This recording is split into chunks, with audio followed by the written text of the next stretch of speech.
خطبہ ارشاد فرمانے کے بعد آپ کی خدمت بابرکت میں ایک مینڈا حاضر کیا جاتا. میرے نبی پاک صلی اللہ تعالی علیہ وسلم اسے اپنے ہاتھوں سے ذبح فرماتے اور کہتے اللہم ھذا عن امتی جمیعا ممن شہد لک بالتوحید وشہد لی بالبلاغ. اے اللہ پاک یہ قربانی میرے ہر اس امتی کی جانب سے ہے جو تیرے ایک ہونے اور میرے دین پہنچا دینے میں گواہی دیتا. پھر دوسرا میڈا حاصل کیا جاتا, اسے اپنے ہاتھ مبارک سے میرے نبی پاک صلی اللہ علیہ وسلم ذبح فرماتے اور پھر کہتے اللہم ھذا عن محمد وآل بیتہ. اے اللہ پاک یہ قربانی محمد اور آل محمد کی جانب سے ہے. پھر ان دونوں میڈوں کا گوشت غریبوں مسکینوں میں تقسیم کر دیا کرتے. نبی پاک صلی اللہ علیہ وسلم خود اور آپ کے گھر والے بھی اسے تناول فرماتے اس گوشت کو.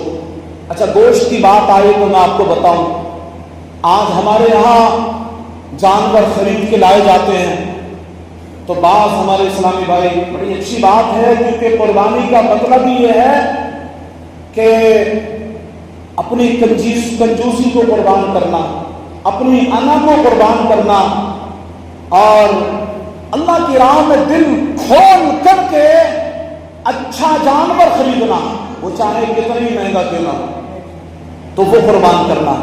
آج لوگ کیا سوچ رہے ہوتے ہیں کہ میں 60,000 کا جانور لایا ہوں, 80,000 کا جانور میں نے خریدا, لاکھ روپے کا میں نے جانور خریدا.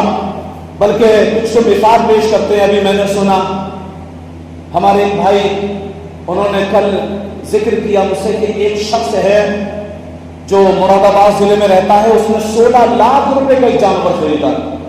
کتنے کا؟ 16 لاکھ روپے کا جانور.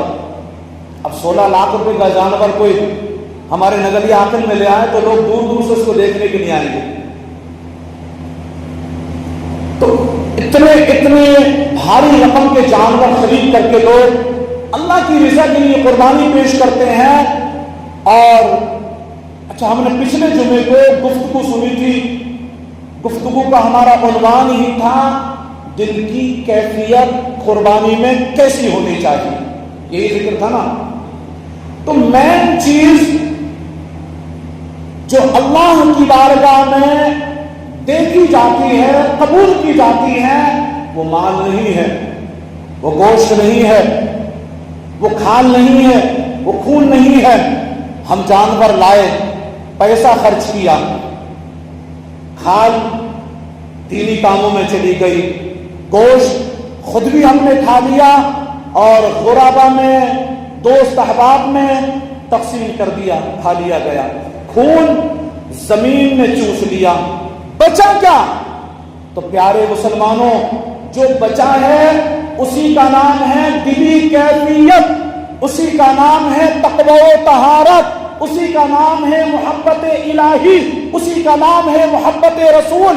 جب دل کے اندر محبت رسول جوش مارتا ہے, جب دل کے اندر محبت الہی جوش مارتا ہے, جب دل کے اندر تقوی و طہارت آتا ہے تو یہ وہ کیفیت ہے کہ جس کو اللہ کی بارگاہ میں مقبولیت ملتی ہے. اور اسی کی بنا پر اللہ پاک اپنے بندے کو زمین سے اٹھا کر آسمان کی بلندیوں تک پہنچا دیتا. تو کئی لوگوں کو ہم نے یوں بھی دیکھا ہے کہ وہ جانور بڑا مہنگا لے کر آتے ہیں لیکن اس پر اکڑ دکھاتے ہیں, تکبر دکھاتے ہیں. اور بھائی ہاتھ جوڑ کر بڑے خلوص کے ساتھ, بڑی محبت کے ساتھ عرض ہے, ہم جانور لے کر کے آئے, مہنگا لے کر کے آئے یا مدہ لے کر کے آئے, اکڑ کس چیز کی؟ اللہ پاک نے تجھے پیسہ دیا, تجھے دینے والا بنایا. جانور یہ اللہ کی نعمت ہے, اسے خوبصورتی اللہ پاک نے دی, اس کی خوبصورت آنکھیں اللہ نے بنائی, اس کا خوبصورت جسم اللہ نے بنایا, اس کے خوبصورت سینگ وغیرہ جو بھی یہ اللہ نے بنائے، پیسہ تجھے اللہ نے دیا، یہ ساری نعمتیں اللہ پاک نے تجھے دی ہیں، اب تجھے اللہ کا شکریہ ادا کرنا چاہیے۔ تکبر کس چیز کا ہے؟ گھمنڈ کس چیز کا ہے؟ اگر تو نے گھمنڈ دکھایا، تکبر دکھایا، تو یاد رکھنا یہ قربانی نہیں، ریاکاری ہوگی، اور ریاکاری قیامت کے دن ہر ریاکار کے منہ پر مار دی جائے گی، ایسا عمل قبول نہیں ہوگا۔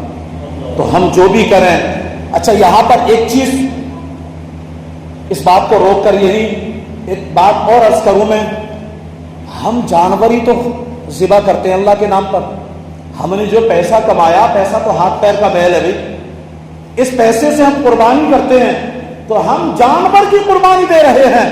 آپ ذرا سیدنا حضرت ابراہیم خلیل اللہ علی نبینا وعلیہ الصلوۃ والسلام کی بارگاہ میں جائیں اور دیکھیں سیدنا حضرت ابراہیم خلیل اللہ علی نبینا وعلیہ الصلوۃ والسلام نے جو قربانی دی تھی وہ کیسی عظیم قربانی دی تھی۔ ایک ہی بیٹا ہے، عمر کے آخری حصے میں بیٹے جیسی نعمت پائی ہے، بڑا خوبصورت ہے، بڑا حسین و جمیل ہے، اللہ کی بارگاہ سے اذن آتا ہے، حکم آتا ہے میرے نام پر وہ چیز قربان کرو جو تمہیں دنیا میں سب سے زیادہ پیاری ہے، میرے نام پر وہ چیز قربان کرو جو دنیا کے اندر تمہیں سب سے زیادہ محبوب ہے۔ اور مسلمانوں ہم تو جانور بھی لے کر کے آتے ہیں نا، تو کم داموں والا لے کر کے آتے ہیں، دبلا پتلا لے کر کے آتے ہیں، کیا واقعی ہمارے تمہارے لیے یہ دنیا میں سب سے زیادہ محبوب ہوتا ہے؟ کیا ہم نے روپے اور پیسے کو اتنا محبوب کر لیا؟ ہم تو جانور ذبح کر رہے ہیں اور وہ بھی کم پیسوں والا، لیکن سیدنا ابراہیم خلیل اللہ علیہ الصلوۃ والسلام کے عمل کو دیکھو، جب حکم ہوا کہ محبوب چیز کو میری بارگاہ میں قربان کرو تو آپ نے ذہن دوڑایا، پھر آپ نے سمجھ لیا کہ اس دنیا کے اندر مجھے میرے بیٹے سے زیادہ دنیا میں تو کوئی محبوب نہیں۔ پھر آپ نے رب کے حکم کے مطابق سیدنا حضرت اسماعیل ذبیح اللہ علی نبینا وعلیہ الصلوۃ والسلام کو مینا کی وادی میں لے جاتے ہیں، ہاتھ پیر باندھتے ہیں اور ان کے اپنے آنکھوں پر پٹی باندھتے ہیں، چھری کو تیز کرتے ہیں اور پھر گلے پر چھری چلا دیتے ہیں، اللہ کے نام پر بیٹے کی قربانی کو پیش کر رہے ہیں۔ کیا آپ کو یہ محبوب عمل سیدنا حضرت ابراہیم خلیل اللہ علی نبینا علیہ الصلوۃ والسلام کا نظر نہیں آتا کہ ادھر بیٹے کی قربانی مانگی گئی، خوش دلی کے ساتھ رب کی رضا کے لیے بیٹے کو قربان کرنے کے لیے تیار ہو گئے؟